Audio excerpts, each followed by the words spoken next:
I want to share with you some of the skill sets that answers that question, why? And the very first one might seem a bit simple. It's preparation. But preparation in my business, unlike any stick and ball sport I know, and the Super Bowl is coming up very shortly, and if a great quarterback has poor preparation and he makes a mistake and he throws a bad pass, he might lose a down. At the very worst, he might lose a game.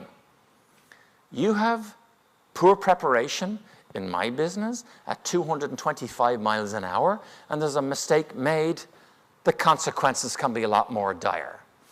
But when I look at preparation, do you think it's a coincidence that when I do my television interviews on the front of the starting grid at the largest race in the world, the Indy 500, do you think it's a coincidence that right up the front of the grid, I will inevitably see the best painted, best sponsored, best prepared cars right up the front of the grid? And if you look at these pictures, see all the mechanics, they're immaculately dressed. They're standing behind the wings of the car. One mechanic has his hand on his heart, so it's probably during the national anthem.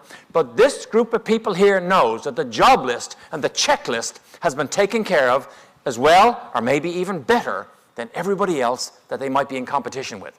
Now, do you think it's a coincidence that when I move to the middle of the grid, I see some pretty good teams there, but these teams are already looking forward to teams of people who've already demonstrated they've done a better job? The race hasn't even started yet. Now, do you think it's a coincidence that when I move to the back of the grid, I no longer see as many immaculately dressed mechanics, and I no longer see as much sponsorship on the cars? And if you look at this picture here, there's a mechanic on his hands and knees. He's got tools in his hands. He's got the rear wing off the car. He's actually working on the gearbox on the starting grid of the largest single-day attended sporting event in the world. Now, do you think it's a coincidence? Statistically, the fallout and the failure rate at the Indy 500 also starts from the back of the grid, because it is directly proportional to the preparation they put in before they go against the competition. And the back of the grid is inevitably populated by teams of people who wish things hadn't changed so fast, and they only wish it could be like it was in the years past. It never will be. Probably have all the resources available to them, just didn't avail of them. But there's a double whammy to being on the back of the grid in my business. A, you've taken yourself out of a position of advantage. The double whammy is you've potentially given an advantage or an edge to your competition. Now, what makes these presentations really worthwhile to me is if I thought everybody here took away one nugget. You can take away more, but if you take away one, this might be one of them. But let me ask everybody a question.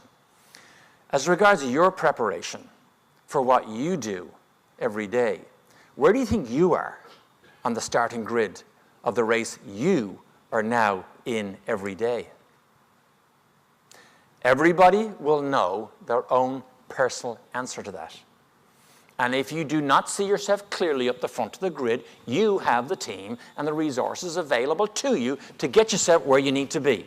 The closer you are to the front of the grid, the closer you are to emulating those teams of success stories that end up on the victory podium on a more regular basis. So I would love everybody here that on a Monday or a Tuesday, Wednesday, whatever day you leave your house to go to work, as you latch the door, say to yourself, as regards my preparation, or the preparation of the people within my sphere of influence, where am I on the starting grid today for the race I'm in every day?